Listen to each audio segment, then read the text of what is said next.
Yo estaba muerta. O al menos, eso era lo que ellos creían cuando me dejaron flotando en esas aguas oscuras, mi cuerpo hundiéndose lento mientras la corriente me arrastraba lejos de la orilla. Mi propio hijo. La mujer que yo había recibido en mi casa como a una hija.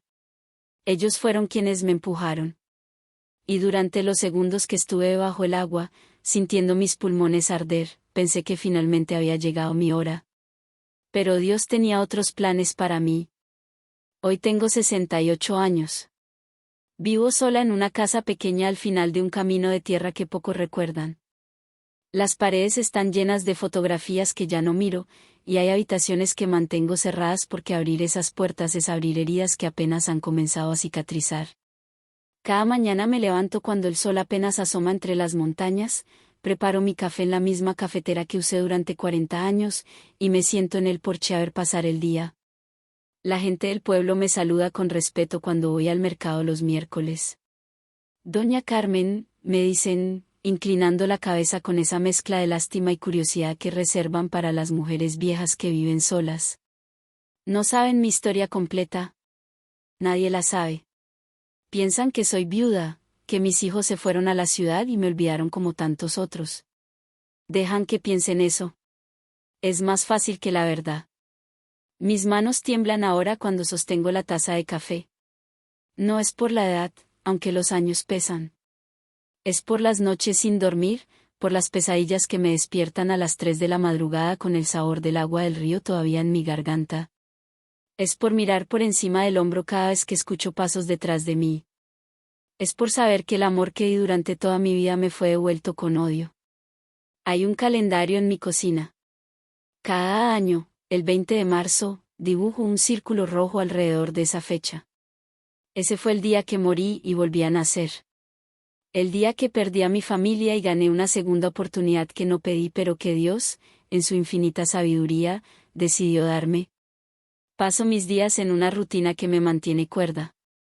Riego las plantas del jardín que ya no florece como antes. Limpio una casa que está demasiado grande para una sola persona. Cocino comidas que nadie más que yo comerá, y a veces preparo de más por costumbre, olvidando que ya no hay nadie sentado en esa silla vacía frente a mí. Los domingos voy a misa, me siento en la última banca, y rezo por mi alma. También rezo por la de ellos, aunque no sé si Dios escucha esas oraciones. Los vecinos son amables pero distantes. La señora Méndez, que vive 3 casas más abajo, a veces me trae pan recién horneado. Don Roberto me ayuda cuando algo se descompone en la casa. Pero nadie pregunta. Nadie se atreve a preguntar por qué una mujer de mi edad vive tan completamente sola, porque nunca hay visitas, porque mi teléfono nunca suena. Hay una caja de madera bajo mi cama. Está cerrada con llave, y la llave la llevo siempre colgada al cuello, escondida bajo mi blusa. Dentro de esa caja está todo lo que queda de mi vida anterior. Fotografías que ya no puedo mirar sin que se me rompa algo por dentro. Cartas que escribí pero nunca envié. Un mechón de cabello de bebé. Un anillo de matrimonio que dejé de usar hace años. Y un periódico viejo, amarillento, con un titular que todavía me hace temblar cuando lo leo. A veces, en las tardes cuando la soledad pesa demasiado, me siento en mi mecedora y cierro los ojos. Puedo oler el perfume que usaba cuando era joven, ese aroma jazmín que a mi esposo le encantaba. Puedo escuchar la risa de mi hijo cuando era niño, esa risa limpia y pura de quien todavía no conoce la maldad del mundo. Puedo sentir el calor de un hogar que alguna vez fue mío. Pero cuando abro los ojos, estoy sola otra vez. Y la casa está fría. Y el silencio es tan profundo que a veces grito solo para escuchar mi propia voz, para recordarme que todavía estoy viva, que todavía respiro, que todavía existo aunque ellos quisieran que no fuera así. Antes de seguir contándote lo que pasó, lo que cambió todo para siempre, asegúrate de estar suscrito a este canal. Activa la campanita, porque historias como esta necesitan ser escuchadas. Y al final, cuando sepas toda la verdad, cuéntame en los comentarios qué sentiste, si alguna vez has vivido algo similar, o si simplemente necesitas desahogarte. Estoy aquí para escucharte. Ahora sí, déjame llevarte al principio. Déjame llevarte a cuando todavía creía en el amor incondicional de la familia, cuando todavía pensaba que la sangre era más fuerte que cualquier cosa, cuando todavía era ingenua suficiente para creer que una madre siempre sería amada por su hijo. Era 1982 cuando conocí a Roberto. Yo tenía 23 años y trabajaba en una pequeña tienda de telas en el centro del pueblo.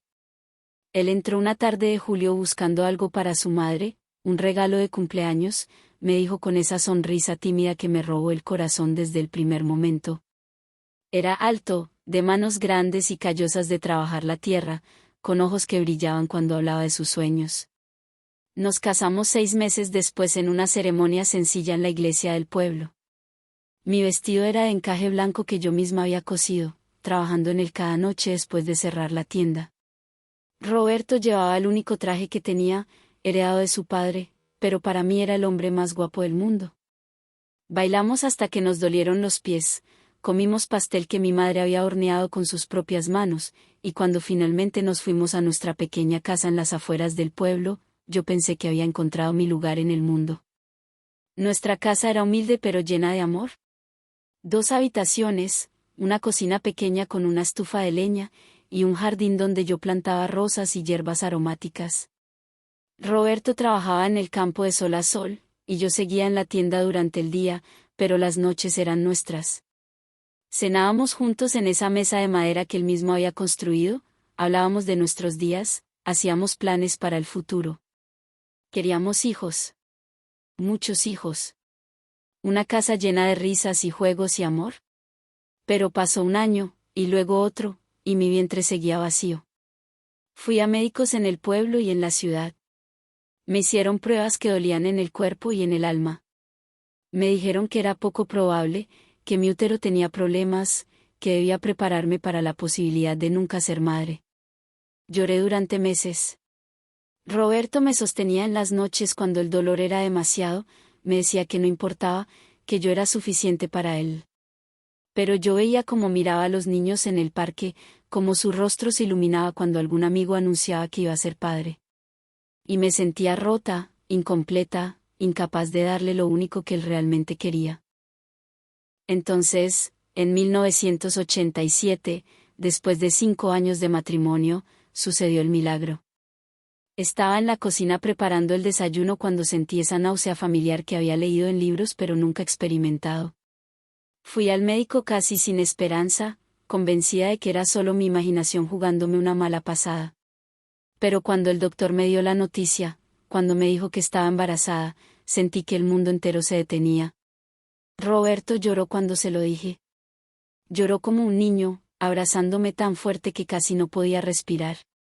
Esa noche celebramos con una cena especial, brindamos con jugo de frutas porque yo ya no podía tomar vino, y hablamos durante horas sobre nombres y cuartos de bebé y todo lo que haríamos cuando nuestro hijo llegara.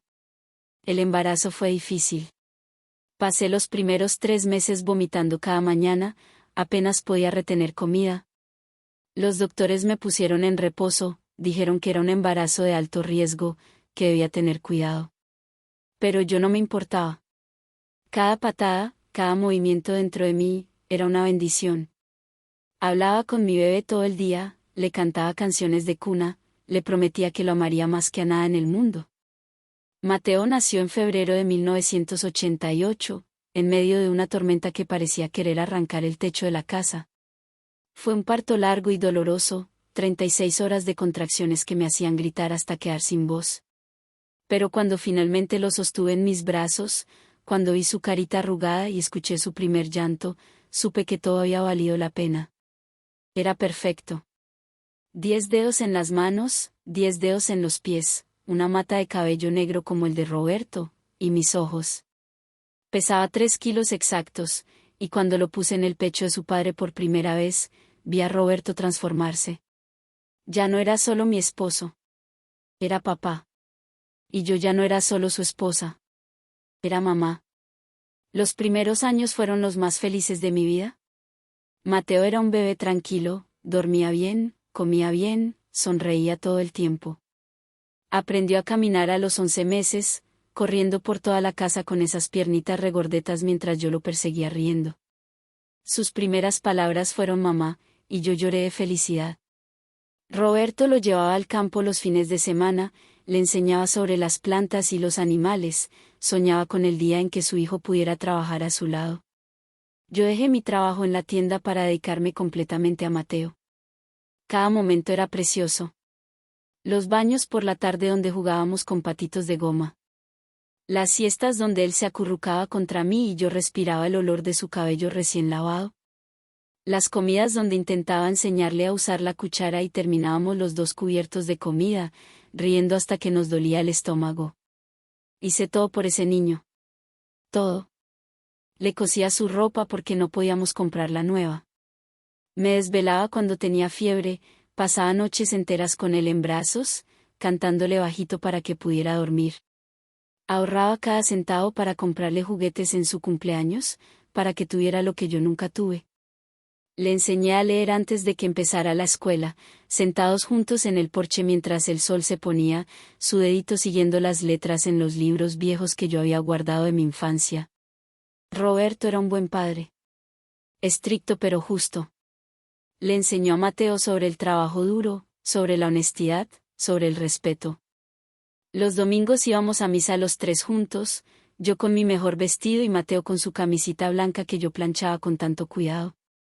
Después comprábamos helado y caminábamos por el parque, una familia perfecta, o eso pensaba yo. Mateo creció rápido. Demasiado rápido. De repente ya no era mi bebé sino un niño de 10 años con rodillas raspadas y sueños de ser futbolista. Luego un adolescente de 15 con la voz cambiando y secretos que ya no compartía conmigo. Y finalmente un hombre de 20, alto y fuerte como su padre, con ambiciones que iban más allá de nuestro pequeño pueblo. Conoció a Patricia cuando tenía 24 años. Ella trabajaba en un banco en la ciudad, venía de una familia con dinero, usaba ropa elegante y hablaba con ese acento refinado de quien ha estudiado en escuelas privadas. La primera vez que Mateo la trajo a casa, yo traté de ser amable. Preparé mi mejor comida, limpié la casa hasta que brillaba, me puse mi vestido menos viejo. Pero vi cómo me miraba. Cómo sus ojos recorrían nuestra humilde casa con apenas disimulado desdén. Cómo arrugaba la nariz cuando le serví la comida que había preparado con tanto amor. Cómo le susurraba cosas a Mateo en la esquina, y él asentía con la cabeza gacha, avergonzado. Después de esa visita, Mateo empezó a venir menos. Siempre tenía excusas. Trabajo, compromisos, cosas que hacer en la ciudad. Cuando venía, Patricia no lo acompañaba. Y cuando le preguntaba por ella, él cambiaba de tema rápidamente, como si hablar de su novia y su madre en la misma conversación fuera algo incómodo. Roberto murió cuando Mateo tenía 27 años. Un infarto fulminante mientras trabajaba en el campo. No hubo tiempo para despedidas, para últimas palabras, para nada. Un momento estaba vivo, y al siguiente se había ido, dejándome sola con un dolor tan profundo que pensé que no sobreviviría. Mateo vino al funeral con Patricia. Se casarían pronto, me dijeron, como si esa noticia debiera alegrarme en medio de mi duelo. Yo asentí, traté de sonreír, les di mi bendición porque eso es lo que se supone que hace una madre. Pero algo en mi interior se rompió ese día. Roberto se había ido, y sentía que estaba perdiendo a mi hijo también. La boda fue 6 meses después. Una ceremonia grande en la ciudad, en un salón elegante que yo nunca podría haber pagado. Patricia llevaba un vestido que costaba más que todo lo que yo había ganado en un año. Yo me senté en la primera fila, sola, vestida con el mismo traje negro que había usado en el funeral de Roberto, porque no tenía dinero para comprar algo nuevo y mi orgullo no me permitía pedirle a Mateo que me ayudara. Durante la recepción, Patricia apenas me dirigió la palabra. Estaba ocupada con sus amigos elegantes, su familia de dinero, mostrando su anillo de diamantes que brillaba tanto que me lastimaba los ojos. Mateo pasó a saludarme brevemente, me dio un beso en la mejilla que se sintió obligatorio, me dijo que me veía bien aunque ambos sabíamos que era mentira. Me fui temprano de la boda. Nadie notó mi ausencia. Los meses siguientes fueron de soledad creciente. Mateo llamaba ocasionalmente, conversaciones breves y superficiales sobre el clima y el trabajo. Nunca mencionaba a Patricia, nunca me invitaba a su nueva casa en la ciudad, nunca preguntaba si necesitaba algo. Yo trataba de no molestar, de no ser la madre pegajosa que tanto parecía molestarle. Entonces, un año después de la boda, Mateo vino a visitarme. Solo. Sin Patricia. Entró a la casa con una expresión seria que no le había visto antes, se sentó en la mesa de la cocina donde tantas veces habíamos comido juntos, y me dijo que necesitaban dinero. Patricia quería abrir un negocio, me explicó. Una boutique de ropa en la ciudad. Tenían ahorros pero no suficientes. Necesitaban un préstamo, y los bancos pedían garantías. Nuestra casa, la casa donde él había crecido, la casa que Roberto y yo habíamos comprado con tanto sacrificio, valía lo suficiente para servir como garantía. Solo sería temporal, me dijo. En 2 años, cuando el negocio estuviera funcionando, pagarían el préstamo y yo recuperaría la escritura de la casa. Mientras tanto, yo podría seguir viviendo aquí. Nada cambiaría. Solo era un papel, una formalidad. Debía haber dicho que no. Debía haberle preguntado por qué no usaban la casa de los padres de Patricia, que era 10 veces más grande y más valiosa. Debía haber consultado con un abogado, haber leído cada línea del contrato que me pusieron enfrente. Pero era mi hijo. Mi único hijo. Y cuando me miró con esos ojos que todavía recordaban al niño que había sido, no pude negarle nada. Firmé los papeles. Puse mi casa como garantía. Les di todo lo que tenía porque una madre siempre da todo por sus hijos, incluso cuando una vocecita en su interior le dice que está cometiendo un error. El negocio de Patricia abrió 3 meses después. Una boutique elegante en el centro de la ciudad, con ropa cara y decoración lujosa. Fui a la inauguración porque Mateo insistió, aunque Patricia claramente hubiera preferido que no estuviera allí. Me quedé en una esquina, sintiéndome fuera de lugar entre toda esa gente elegante, viendo cómo mi nuera sonreía y aceptaba felicitaciones mientras yo pensaba en la casa que había puesto en riesgo para hacer posible todo eso. Pasaron los 2 años. Luego 3. Luego 4. Cada vez que preguntaba por el préstamo, Mateo me decía que pronto, que el negocio estaba creciendo pero necesitaban reinvertir las ganancias, que tuviera paciencia. Y yo tenía paciencia porque era mi hijo y confiaba en él. Entonces empecé a notar cambios. Mateo venía aún menos, y cuando venía, había algo diferente en su mirada. Algo frío. Patricia nunca lo acompañaba, y él ya no mencionaba su nombre. Cuando preguntaba por ella, se ponía tenso, cambiaba de tema, se iba más temprano de lo planeado. Una tarde, hace 2 años, llegaron juntos sin avisar. Era extraño porque nunca venían juntos, y la expresión en sus rostros me puso nerviosa inmediatamente. Se sentaron en la sala, Patricia con esa sonrisa que nunca llegaba a sus ojos, Mateo mirando al suelo como si no pudiera enfrentar mi mirada. Necesitaban vender la casa, me dijeron. El negocio no había ido tan bien como esperaban. Habían acumulado deudas. El banco estaba exigiendo el pago del préstamo. Si no vendían la casa, lo perderían todo, incluyendo la boutique de Patricia. Pero esta es mi casa, les dije. Aquí creciste, Mateo. Aquí está cada recuerdo de tu padre. ¿A dónde voy a ir? Patricia habló entonces, con esa voz fría y calculadora que me heló la sangre. Podía irme a vivir con ellos temporalmente, dijo. Solo hasta que encontrara algo más pequeño, más apropiado para una mujer de mi edad. Tenían una habitación de servicio que podría usar. Sería lo mejor para todos. Miré a Mateo, esperando que dijera algo, que defendiera a su madre, que recordara todo lo que yo había hecho por él. Pero él solo asintió, todavía sin mirarme a los ojos, y susurró que era la única solución. No tuve opción. Firmé los papeles de venta. Vi cómo extraños recorrían mi casa, evaluando cada rincón, decidiendo cuánto valía el lugar donde había amado y llorado y criado a mi hijo. El día que me mudé, empaqué 40 años de vida en 3 cajas pequeñas porque Patricia me dijo que no había espacio para más. La habitación de servicio en su casa era pequeña y oscura, con una ventana que daba a un callejón. Tenía una cama individual, un armario estrecho, y un baño compartido que debía usar solo en ciertos horarios para no molestar. Las reglas eran claras desde el principio. No podía usar la cocina excepto para preparar mi desayuno antes de las 7 de la mañana. No podía recibir visitas. No podía hacer ruido después de las 9 de la noche. Viví así durante 8 meses. 8 meses de ser invisible en la casa de mi propio hijo. De escuchar cómo Patricia le gritaba a Mateo, culpándolo de todo, incluyéndome a mí. De ver cómo mi hijo se encogía ante su esposa, cómo había dejado de ser el hombre fuerte que su padre había criado. Entonces empezaron las insinuaciones.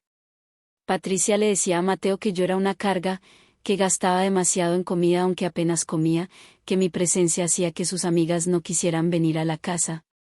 Mateo no me defendía. Solo asentía y me miraba con algo que parecía resentimiento. Una noche escuché una conversación que no debía escuchar. Estaban en su habitación, pero las paredes eran delgadas, y sus voces se filtraban a través de ellas como veneno. Necesitamos deshacernos de ella, decía Patricia. Es un estorbo. Y además, hay algo que no te he dicho. Si ella muriera, heredarías el dinero del seguro de vida de tu padre. Suficiente para salvar el negocio y más. No sabía que Roberto tenía un seguro de vida. Nunca me lo había mencionado. Pero aparentemente lo tenía, y yo era la beneficiaria, y Patricia había descubierto que si yo moría, Mateo heredaría todo. No podemos, respondió Mateo, pero su voz sonaba débil, sin convicción. Es mi madre. Tu madre que nos metió en este lío, respondió Patricia. Si no hubiera sido tan egoísta, si hubiera vendido la casa cuando se lo pedimos la primera vez, no estaríamos en esta situación. Piénsalo, Mateo. Es vieja. Probablemente no le quedan muchos años de todas formas. Estaríamos acelerando lo inevitable. El silencio que siguió fue peor que cualquier palabra. Porque en ese silencio, escuché la muerte de mi hijo. El niño que había sido, el hombre bueno que pensé que sería, murió en ese momento de silencio donde no me defendió, donde no rechazó inmediatamente la sugerencia de su esposa, donde consideró, aunque fuera por un segundo, la posibilidad de matarme. Los días siguientes fueron una pesadilla de paranoia. Empecé a revisar mi comida antes de comerla, buscando señales de veneno. No tomaba nada que Patricia me ofreciera. Cerraba mi puerta con llave por las noches, aunque sabía que eso no me protegería si realmente querían hacerme daño. Entonces llegó el 20 de marzo. Un domingo. Patricia sugirió un paseo familiar al río, a un lugar apartado donde solíamos ir cuando Mateo era niño. Dijo que sería bueno para todos salir de la ciudad, respirar aire fresco, reconectar como familia. Debía haberme negado. Debía haber visto la trampa. Pero una parte de mí, una parte estúpida y esperanzada, quería creer que tal vez mi hijo todavía me amaba, que tal vez esto era su forma de hacer las paces. Fuimos en el carro de Mateo. Patricia iba adelante, yo atrás, mirando la nuca de mi hijo mientras conducía, recordando cuando era tan pequeño que apenas podía ver por encima del volante cuando jugábamos a que manejaba. Llegamos al río cerca del mediodía. El lugar estaba desierto, como Patricia había prometido. El agua corría rápida y oscura, hinchada por las lluvias recientes. Había un acantilado pequeño, quizás 3 metros sobre el agua, donde solíamos sentarnos a comer cuando Mateo era niño. Patricia sugirió que fuéramos hasta allá, que la vista era mejor. Caminamos por el sendero angosto, yo adelante porque Patricia insistió, diciendo que conocía el camino mejor. Mateo venía atrás, en silencio, y cuando volteé a mirarlo, vi algo en sus ojos que me aterró. Cuando llegamos al borde del acantilado, me detuve. El agua se veía negra y furiosa abajo. Patricia se acercó a mi lado, demasiado cerca, y sentí su mano en mi espalda. Lo siento, susurró. Pero necesitamos el dinero. Y empujó. No fue un empujón fuerte, pero fue suficiente. Perdí el equilibrio, mis brazos se agitaron en el aire buscando algo de que agarrarme, y entonces estaba cayendo. Vi el cielo azul, las nubes blancas, la cara de mi hijo mirándome caer sin mover un músculo para ayudarme. El agua estaba helada. Me golpeó como un puño gigante, expulsando todo el aire de mis pulmones. Me hundí, la corriente me agarró, me arrastró. Abrí la boca para gritar y se llenó de agua. Mis pulmones ardían. Mis brazos y piernas se movían frenéticamente, tratando de encontrar la superficie, pero no sabía dónde estaba arriba y dónde abajo. Iba a morir. Lo supe con certeza absoluta. Mi propio hijo me había dejado morir, y esta vez no habría milagros, no habría salvación. Esta era mi muerte, fría y oscura y sola. Pero entonces algo me agarró. No sé qué fue.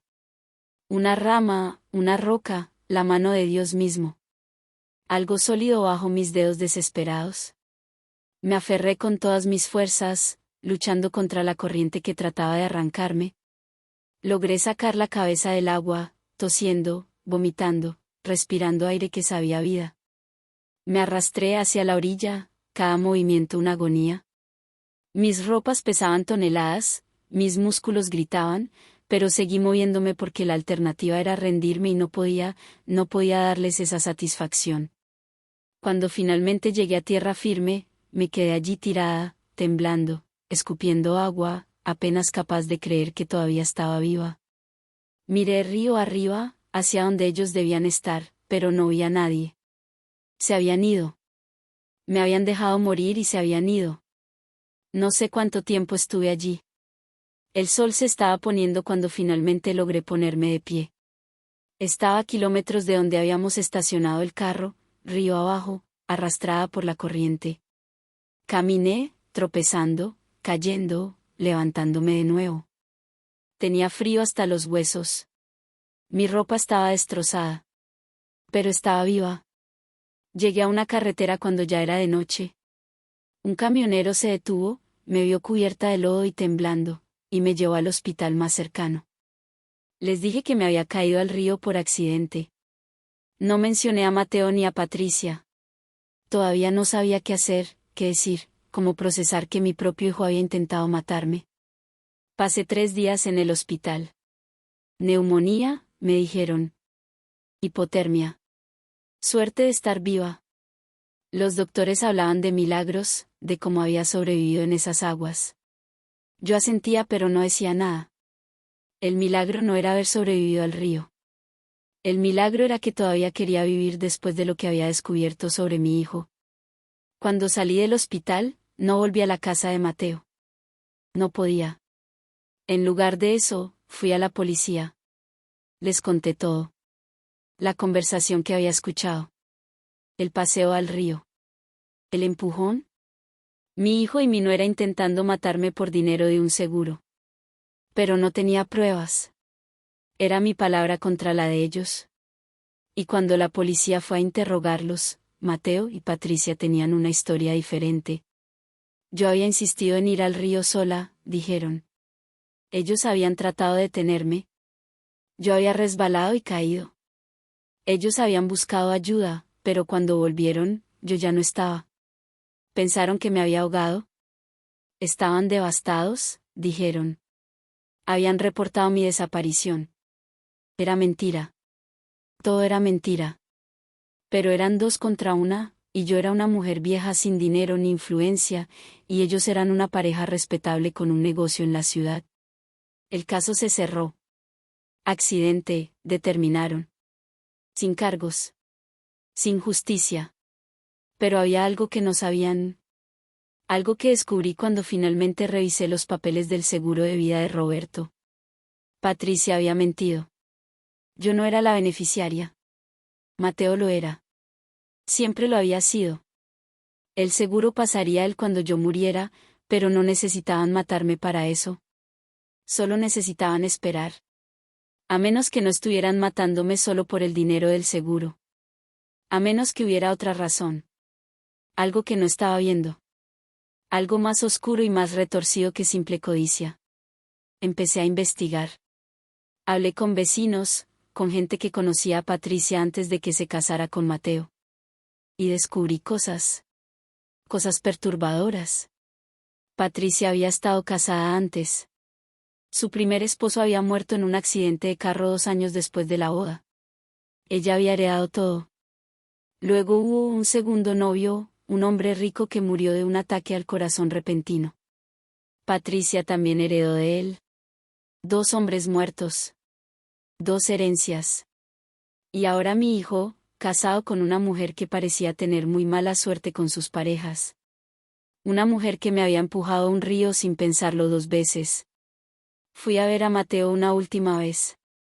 Necesitaba advertirle, aunque me odiara, aunque hubiera intentado matarme. Era mi hijo. No podía dejarlo en manos de esa mujer sin al menos intentar salvarlo. Llegué a su casa una tarde cuando sabía que Patricia estaría en la boutique.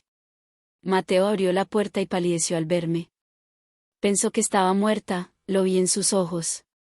El shock, el miedo, la culpa. Necesito hablar contigo, le dije. Por favor. Solo 5 minutos. Me dejó entrar, pero se quedó cerca de la puerta, como si yo fuera un fantasma que podría desaparecer en cualquier momento. O como si quisiera tener una ruta de escape lista. Ella te va a matar, le dije sin rodeos. Patricia.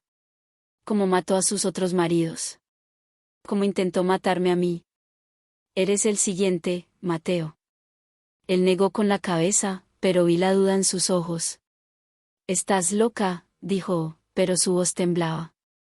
Estás inventando cosas porque estás resentida. Investiga, le supliqué. Pregunta sobre su primer esposo, sobre su novio. Mira los patrones. Por favor, hijo. Todavía te amo. No quiero que mueras. Vete, dijo, su voz más fuerte ahora. Vete y no vuelvas. Estás muerta para mí. Moriste en ese río.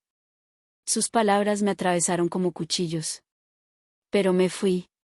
Porque no podía obligarlo a creerme, no podía salvarlo si él no quería ser salvado. Eso fue hace 2 años. No he vuelto a ver a Mateo desde entonces.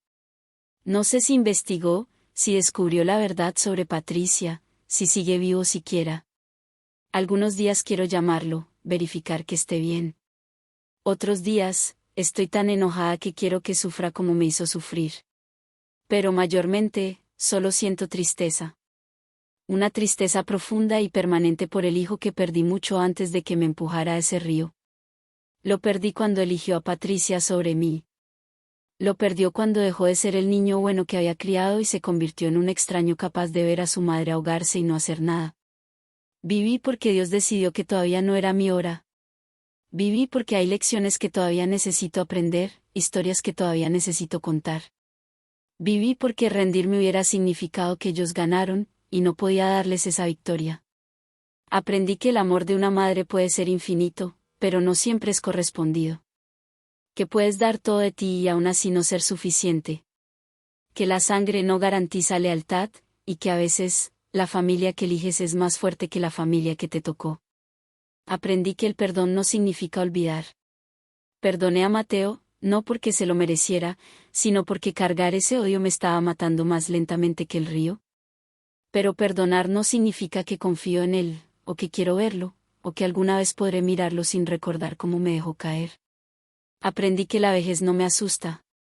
Lo que me asusta es llegar a ella y darme cuenta de que viví la vida equivocada, que sacrifiqué demasiado por personas que no lo valoraron. Pero también aprendí que nunca es demasiado tarde para empezar de nuevo, para construir una vida que sea mía y solo mía. Hoy vivo sola, pero no estoy sola. Tengo mis memorias, las buenas y las malas. Tengo mi casa pequeña y mi jardín que finalmente está volviendo a florecer. Tengo vecinos que se han convertido en amigos, que me invitan a cenar y me preguntan cómo estoy de verdad, no solo por cortesía. Y tengo mi historia. Esta historia que acabo de contarte. Una historia de traición y supervivencia, de amor mal puesto y lecciones duramente aprendidas. Una historia que necesitaba salir de mí, que necesitaba ser escuchada, porque guardar secretos así te envenena lentamente. Si llegaste hasta aquí, si escuchaste toda mi historia sin juzgarme, gracias. Gracias por darme el espacio para desahogarme, para sanar un poco más con cada palabra compartida. Ahora te pido algo, cuéntame tu historia en los comentarios. ¿Has vivido una traición similar? ¿Has sido lastimado por alguien que amabas? ¿Has tenido que perdonar lo imperdonable? No estás solo. Yo estoy aquí, y esta comunidad está aquí, para escucharte sin juicio. Dale like a este video si sentiste algo, si mi historia tocó alguna parte de tu corazón. Compártelo con alguien que necesite saber que es posible sobrevivir incluso a las peores traiciones. Y suscríbete, porque seguiré contando historias reales de personas reales que han sobrevivido lo imposible. Recuerda, el dolor es inevitable, pero el sufrimiento eterno es opcional. Podemos elegir sanar. Podemos elegir seguir adelante. Podemos elegir contar nuestra historia y, al hacerlo, liberar un poco del peso que llevamos. Te mando un abrazo, donde quiera que estés. Y espero leerte en los comentarios. A veces, las personas que más amamos son las que más nos lastiman. Pero eso no significa que dejemos de ser capaces de amar. Solo significa que aprendemos a amar con más sabiduría, con más cuidado, con los ojos bien abiertos. Y si alguna vez te encuentras cayendo a un río, literal o metafóricamente, recuerda esto: sigue luchando. Sigue buscando la superficie. Sigue creyendo que mereces respirar. Porque mereces vivir, mereces ser amado, mereces una segunda oportunidad. Yo la tuve. Y la estoy aprovechando cada día.